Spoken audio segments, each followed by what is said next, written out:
Well, welcome to another edition of Frankly with Frank Figluzzi, former assistant director of the FBI, MSNBC contributor, and best-selling author. His new book, Long Haul, is on bookshelves already. Check it out. It's great. I've read it. You'll love it. Frightening, but very good. Frightening is probably a good word to start this next interview with, Frank.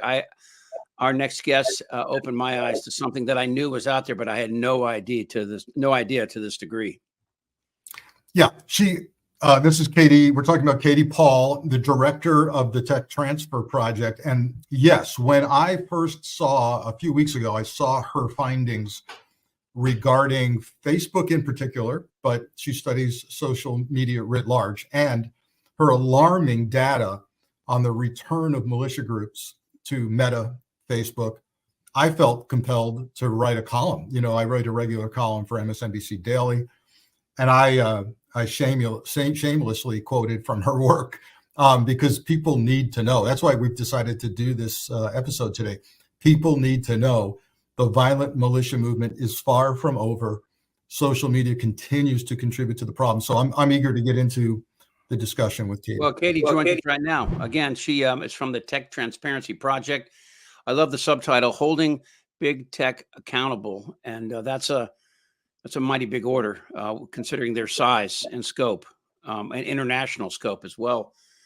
Tell us, if you can, right off the top, how big are the problems that we are facing with, I guess, the growth of big tech, the power, their political power, and their international presence? How big is this problem?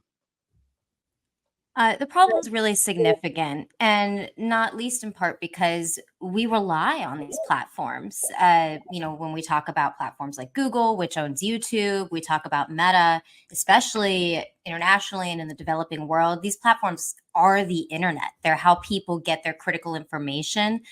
They're how people start businesses. So they're really deeply enmeshed. And just for, scale reference, there are about 6 billion people on the planet. Half of them are on Facebook.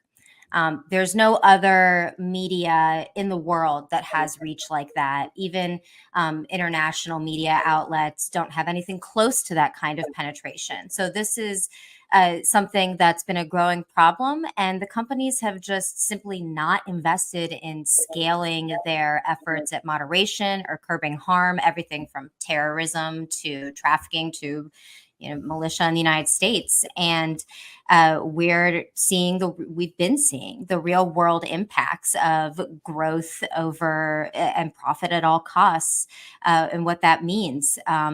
And unfortunately, we're also dealing with a situation where these companies have tuned their algorithms to really promote the most extreme content, the content that's going to get the biggest rise out of people. And in many cases, that's content that leads to violence. So let's get into the data you're seeing that really caught our attention, which is the return, the seeming return in large numbers of militia groups, even on Facebook, even those that have been banned for violence, even those that have members who've been arrested for their roles in January 6th. What are you seeing? How many? How big? How worried should we be? Is this a bunch of guys who just want to drink beer and have barbecue in the woods, or is there something else going on here? There's certainly something else going on here, although those guys exist. But for reference, I've been following these domestic extremist groups on Facebook in particular since 2019. And, tallying up all of the various militia I see. And thus far, I've tracked since 2020 over 900 Facebook pages for militia groups, everything from national groups like the Three Percenters down to super hyper localized groups for, militia in rural areas with 5 to 10 guys, and over 500 Facebook private groups, which is where some of the real discussion happens. Over the past year or so, these groups have come back aggressively in full force. And the 3%ers in particular, which, as we know, have been implicated for their role and conspiracy in January 6th. These were the guys that were geared up and ready to go. These were not just the rioters that were caught up in the moment, as some of them have tried to say about themselves. And the level of organizing, aggressive recruiting, and cross-state training and coordination that's on full display on these platforms is unlike anything I saw in 2020. Can I ask you a question? Does Facebook really want to solve this problem? And I don't mean that facetiously. In other words, if there are 3 billion people on Facebook, it seems to me it's, even with AI, that's a Herculean task to try to control that sort of disinformation, information, whatever, right? It seems to me the process of doing this would in itself be sort of Orwellian. I mean, in other words, sometimes obviously, the cure is worse than the disease. In that case, does Facebook and big tech in general, are they have a sword here that they don't know which end to grasp? Is there a real problem inside there what to do, or are they just not doing the job they can do?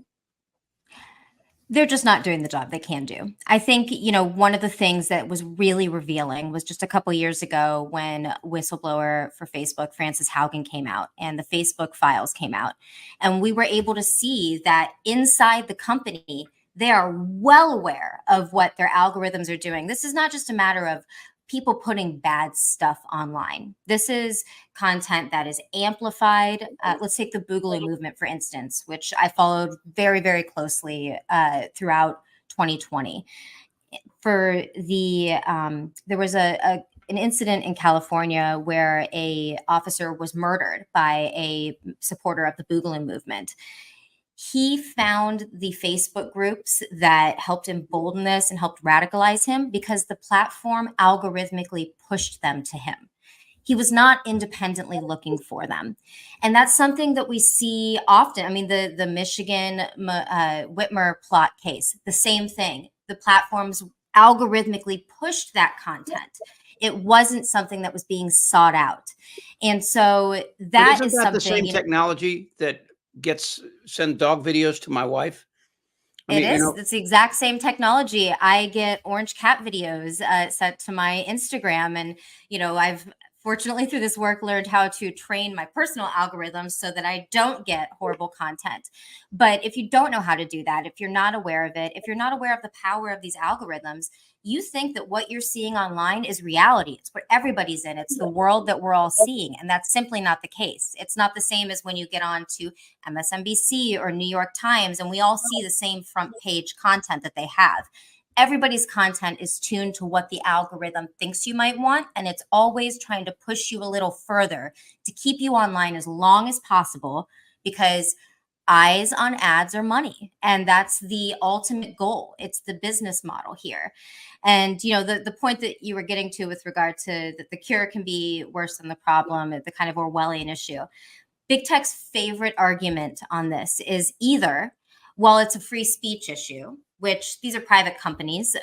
They're very capable of dealing with things like terrorist content. Or they'll say, well, it's just such a big deal, but such a big issue. We get so much content, we can't possibly handle it. Which, again, these companies are also facing antitrust violations. So that would be an argument for the fact that they are not capable of handling it. And let's think about, for instance, any other industry, right? Boeing, who's under investigation right now. A plane had a door that flew off. Nobody died.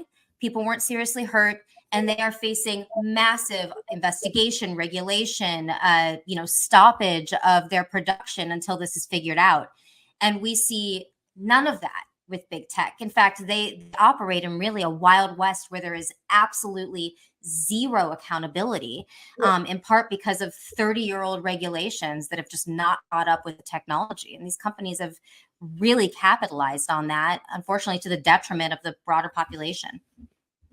So we've got if we hear you correctly, we've got a financial disincentive to moderate content and do anything about instigating violence.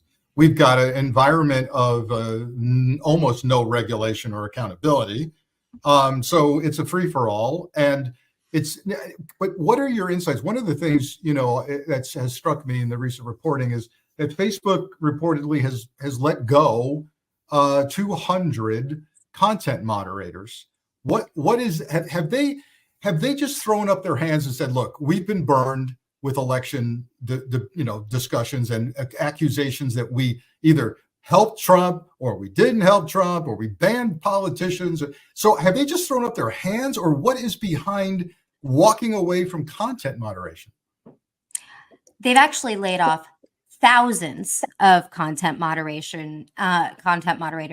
They've laid off many members of their trust and safety team, the team that they like to tout when they get pulled before Congress as what's keeping things on the rails. Why? And it's really not throwing up their hands. You have to look at the broader ecosystem that includes the amount of money they're spending in lobbying. It's light years ahead of the amounts that big oil spent, that big tobacco spent.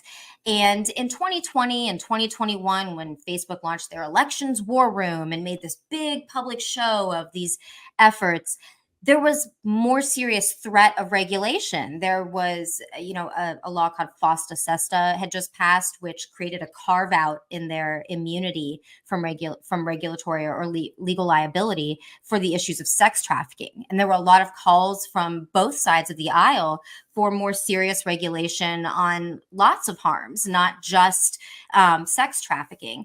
And so these companies have lobbied like crazy. Well, now we're 4 years later, that regulation hasn't happened. It doesn't look like it's going to happen. Congress, while this is a very bipartisan issue, is broadly more divided than ever.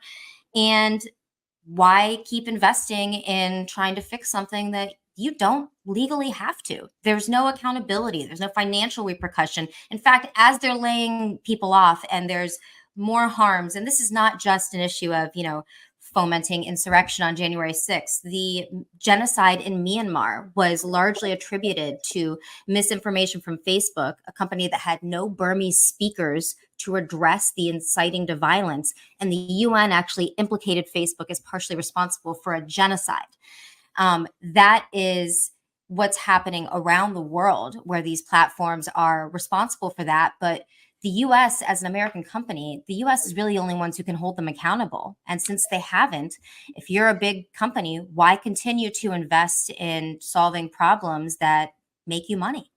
At the risk of sounding naive, I mean, obviously there's a real strong thread of irony in the fact that we're broadcasting over Google right now to try to get the message on the dangers of big tech, right? But I mean, yellow journalism has existed for centuries. What makes this different? What's different about this is, there's the adage that freedom of speech is not freedom of reach. And these companies algorithmically amplifying content. In the case of Facebook, we've actually found that Facebook automatically generates business pages for extremist groups. So this is not just define extremist people, group. How do they know somebody's? I mean, just by the volume, or well, for example, ISIS, Hamas, Hezbollah, they actually automatically generate business pages for someone who, let's say I list my job as sniper at Hezbollah. If there's not an existing page for that, Facebook just creates one automatically. And then you or me can go like that page. And that is something that we've been reporting on for quite some time. We actually found that they had auto-generated a page for the Proud Boys on January 6th.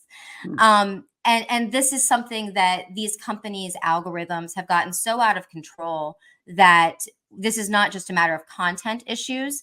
And that's really where, a lot of these arguments are. The Section 230, which was passed in 1996 to protect innovation and these, what were at the time, small upcoming tech startups who were saying, you can't possibly, hold us responsible for CSAM material or harmful content that people put on our platforms. We didn't create that. We're just hosting content.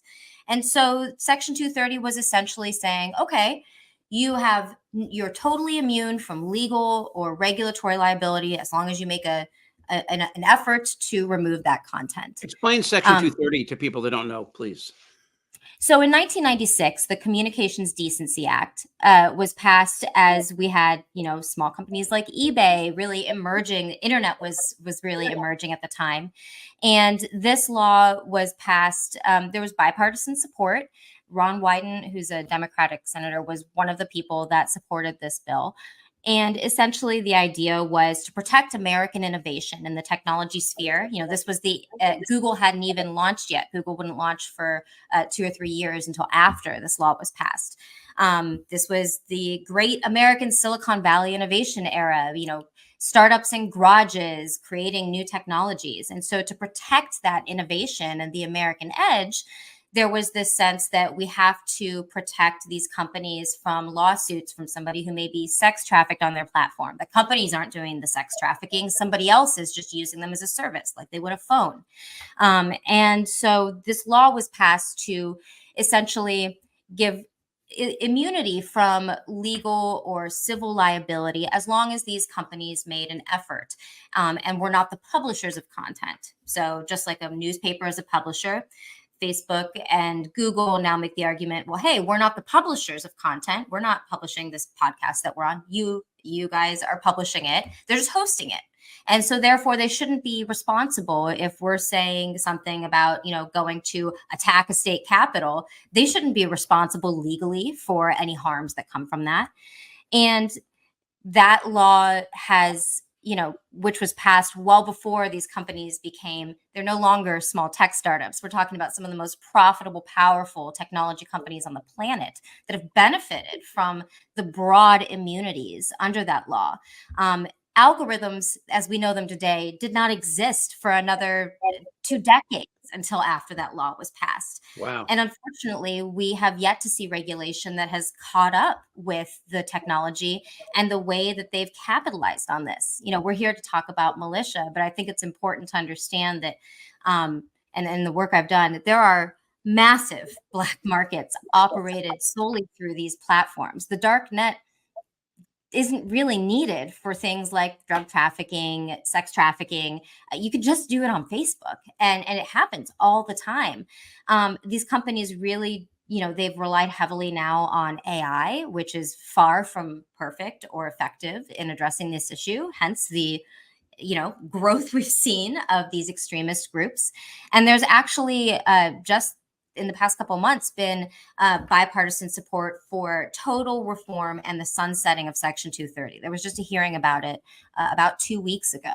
And so there's movement on this issue. It's the rare point in Congress where there is pretty significant bipartisan support.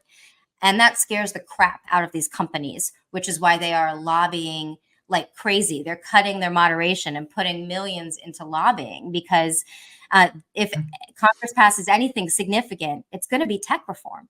And this is saying a lot when we are at one of the most politically divided times in recent American history, that we see these senators and Congress people from very opposite sides of the aisle come together and agree with one another. There was a hearing in January with tech CEOs, including Mark Zuckerberg. And we saw Josh Hawley force Mark Zuckerberg to stand up and turn around in person and apologize to parents of children who had died from either buying illicit drugs online that turned out to be laced with fentanyl or were bullied into suicide. And that was a really pivotal moment. It was the first time we've seen a tech CEO actually have to look in the eyes of people who have lost loved ones, who have been harmed by the amplification and that these companies profit from. Unfortunately, we're still a long way from that, but largely, we're seeing an industry that has really benefited from the kind of wild west of lack of regulation that we've seen. And it's been to the detriment of not just the American population, but populations around the world. Hey, Katie, the couple of thoughts. Chip, when I was in the Bureau, we actually saw on the international terrorism side, Facebook suggesting friends because they were all watching the same beheading movies and videos, or the same violent sermons from a radical imam. And so Facebook would actually say, hey, you guys should hook up. And so we were seeing terrorist cells develop because Facebook was introducing one terrorist to another terrorist. But Frank, that wasn't an algorithm written specifically for that. That was a general algorithm that brought together people with different. So my point is, if they were to destroy that algorithm that caused that to happen, a lot of other good things would have suffered as well. And that's probably their argument.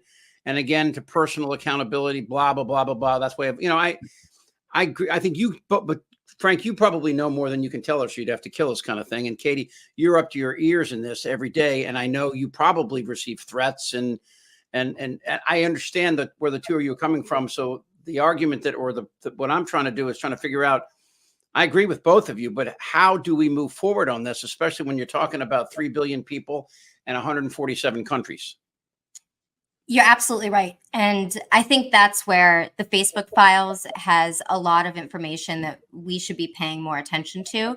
So Facebook and Google hire some of the most, brilliant people in the world, super technologically advanced. They have billions to throw at solutions. Those solutions exist. Their trust and safety teams, even in the Facebook files, we saw they ran investigations finding how people were being pushed toward these radicalization rabbit holes. And they made suggestions of how to curb that issue, how to stop that. And those suggestions were rejected by the business team. Were they tech?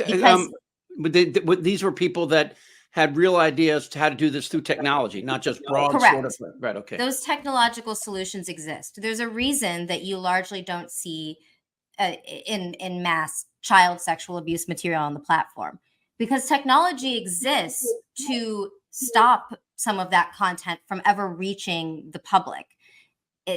Unfortunately, it's only applied to really one issue at this point. And these teams have come up with solutions for this. These trust and safety teams, the technology teams, the engineers. A lot of these engineers don't develop algorithms because they want to, they do this, they join these companies because they think they're making the world better. They think, you know what, I know how to fix this problem of terrorists getting connected. If I work for this company, I can make that solution happen. But those solutions are rejected by the profit side of the company. And that is where we see major problems. And when we look at new technology, for instance, new social media platforms like TikTok, for instance, it's very interesting that TikTok's gotten a lot of attention, obviously there's data security issues with regard to the Chinese ownership. But TikTok is not the flagship platform of ByteDance. ByteDance has lots of social media companies that make way more money than TikTok for them. So TikTok, when an issue is raised to them, they take it seriously. They make steps to change it. They address it because they aren't as worried about the business collapsing if they address harm, because there's other, elements of ByteDance that make money. But for Facebook is the money. And so for that platform to address something that could hurt their business model in any way, and I think it's important to note, Facebook has repeatedly had year-on-year profit growth. It has not been harmed in any way from any efforts to address these issues that the small steps that they have taken. So it's a business decision to not do this. We've seen all kinds of hearings where people have left these companies, where people are technology experts. Those solutions exist. And the solutions exist in a way where you can still be connected to the cute cat and dog videos that you want without terrorists being connected to one another. It's a choice to not implement that. And it's because there would have to be money and technology and personnel thrown at it that the companies have chosen that they would rather invest in AI and lobbying. So Katie, we've got to, to kind of, we've thrown out a lot of data, and I want to capture some of this and then ask you a kind of a big question. Very timely discussion. We're having very timely question coming up. So if we hear you correctly, we've got recruiting and returning of groups with a history of violence and radical extremism, even groups that have been banned, even groups with members who've been arrested for January 6th. We've got them returning in numbers you have not seen since January 6th.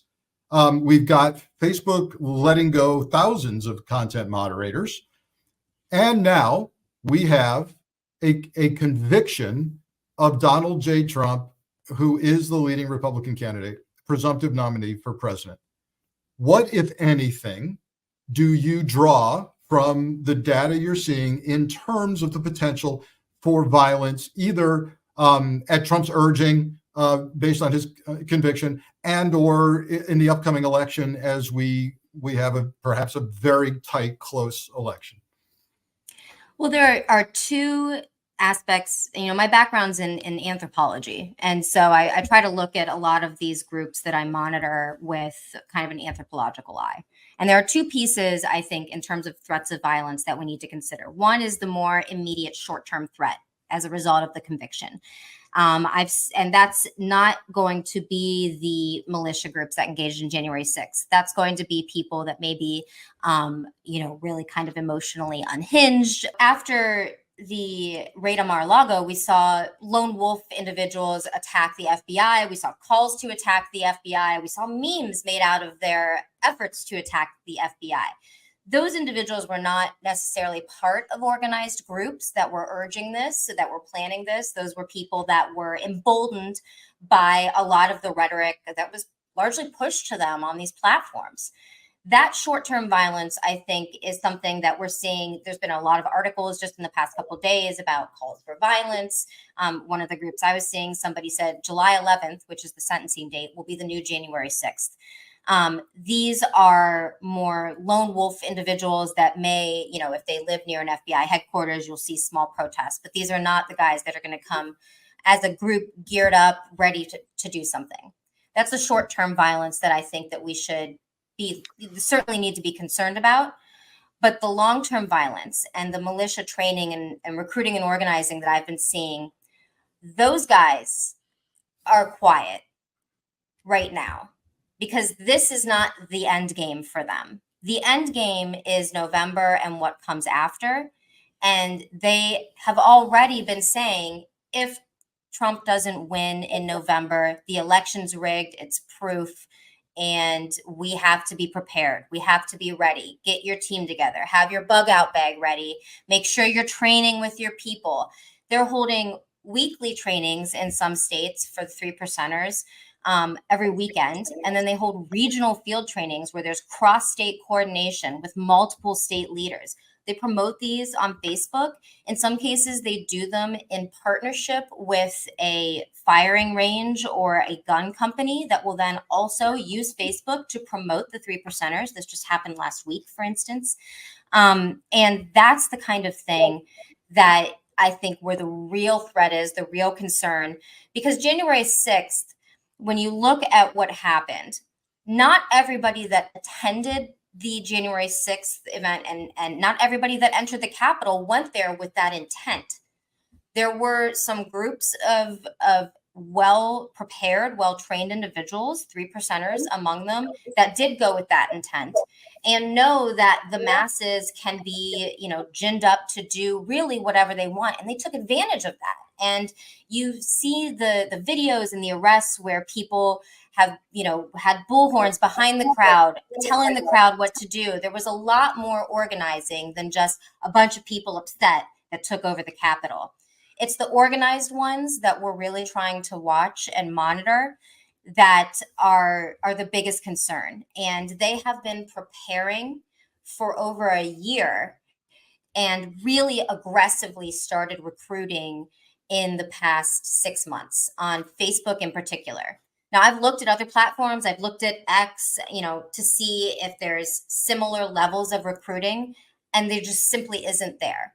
So why Facebook, right? Why not these other platforms? Like X, largely in recent months has really no moderation. I mean, they let Nazis back on. So why Facebook? Well, Facebook also is not really moderating, and it's the biggest way to catch the biggest population of people that maybe wouldn't seek your group out, but hey, you say the right things and now they're interested. One way to describe this is when I followed the Boogaloo movement, and they kept getting their groups kept getting kicked off after we kept writing reports about them. They ended up doxing me in August of 2020 for those reasons. But they would say, why are we on this hellscape platform? Why don't we just move to something more secure like Telegram or Signal? And one of them replied, and this stands true for so many of these groups. One of them replied, because Facebook is how we get the normies. Facebook is how you get the people that would otherwise not seek out or go to an encrypted messenger or seek out those groups to plan. You pull them in with the broader, hey, we're all upset about immigration. We're all upset about government overreach. We're all upset about tyranny. And then you start radicalizing them, having them join these trainings, having them join these meetups. And that is the value of Facebook. So the 3%ers, for instance, they're recruiting on Facebook. But to be accepted once you get past the Facebook phase, their recruiting materials even say you must have a Telegram account.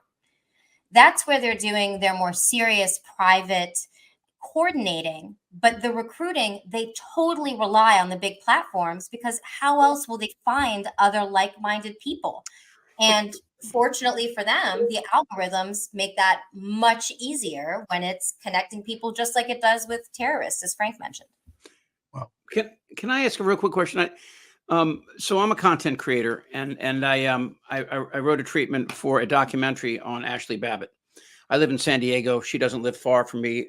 I've talked to a lot of people that knew that family, and it's a fascinating tragedy, right? But the company that I work with, the film production company that I work with, which is a big one, told me that it's going to get penalized because the footage, and I know this too, when I put footage on YouTube and I create, my videos have like 500 million views in the last 10 years, right? That's all I've been doing.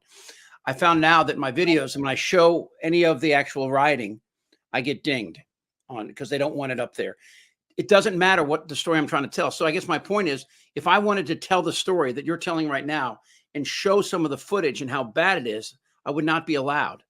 So how do we make this fight against people by using the things against them that they're doing without getting dinged by the algorithm that's trying to protect us? That is that's a great point, and that's partially also heavier reliance on AI, which is not taking context into consideration. And AI could solve this. Yeah, right. The AI, relying on AI for moderation over humans, though, means that the fact that you're talking about a documentary on this issue and not promoting the issue itself, not promoting Ashley Babbitt as a political prisoner, the AI is not tuned enough to understand that context. And so we've seen, this is an issue that people that do, war footage and war crimes issues deal with all the time. Even people, when we see what's happening with Gaza, people trying to raise awareness to what's happening to people in Gaza, the content gets dinged for being graphic or something like that. And so the AI is not able to parse out that context, and that is a problem. And that's also why we really shouldn't see these companies laying off the humans that are necessary for this, because the AI is not good enough yet, and we really need human expertise to understand that. What these militia groups have done and learned very well is through getting, dinged multiple times or community standards violations, they learn what phrases to use or not use. They know what to make public and not public, putting things in images instead of in text, writing their recruiting details in the comment of a post instead of in the main post. They've really tried to navigate what the algorithms do to mark them right off the bat so they can avoid getting taken down right away. And that's the kind of thing where, we really need the companies to step up. Now, if you wanted to put a film out about Ashley Babbitt, for instance, that's the kind of thing where you would, whatever your trailer is, whatever your preview is, you'd want to think about how that gets dinged first. Maybe instead of just having the video of her getting shot, you have an overlay on it, you have words on it, you have something else that kind of marks it in a way that shows it's not promoting the incident. And then, of course, that's the screenplay itself has actually none of the January 6th events. It's all about indoctrination. It's about the power of a cult and the language and how it works. And it's to me, it's a great tragedy. I mean, because this was a person that was not like this 10 years ago, and to see that evolution, of that dangerous evolution. I mean, that's a big part of it. I got to say that first of all, your website is amazing. And Oh, again, thank it's you. a techtransparencyproject.org. And I did a deep dive, and I just think it's really important, and on every level. I love the Google detector too. I didn't understand that before that. And Katie, and I know that that you're on the short end of this, because there's billions and billions of dollars, and most people don't have no idea what we're talking about, which would include me to a large extent. When I go down that rabbit hole of technology.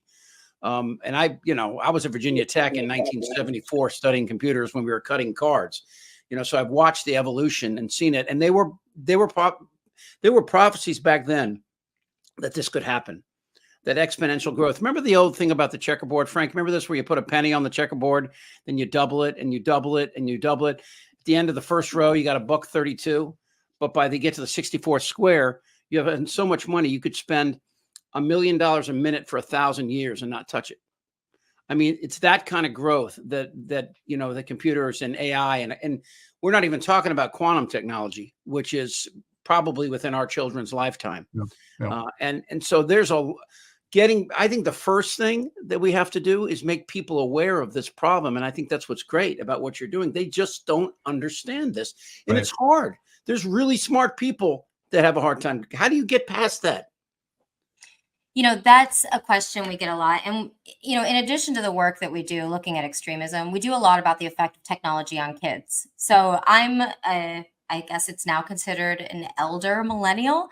I came of age as the internet was becoming available. So, my first introduction to what would be social media was AIM Instant Messenger when I was in middle school. But I remember the world before social media, before the algorithms pushed us perfect, beautiful people online, that's what everybody's supposed to look like. And so we've done a lot.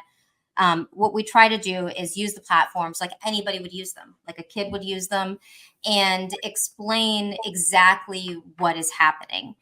I get a lot of questions, for instance, from parents, because we've done a lot about teens being radicalized, particularly teen boys radicalized towards neo-Nazism. And if you look at the incidents of mass shootings in the U.S.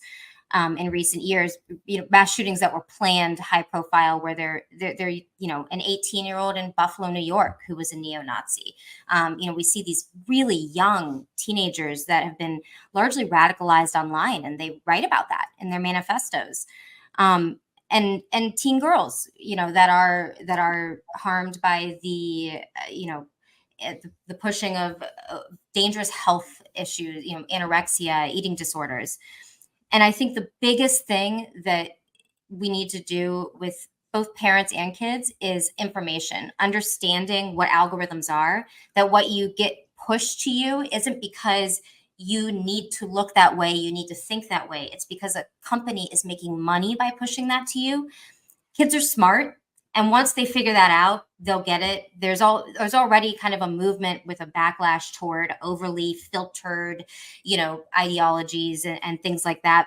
But I think just shining light on these issues, so people, whether it's my grandma on Facebook or somebody's children, know that what they're seeing on a platform, not a media outlet, but on a platform, is because somebody is making money from pushing that content to them, not because it's how the world is.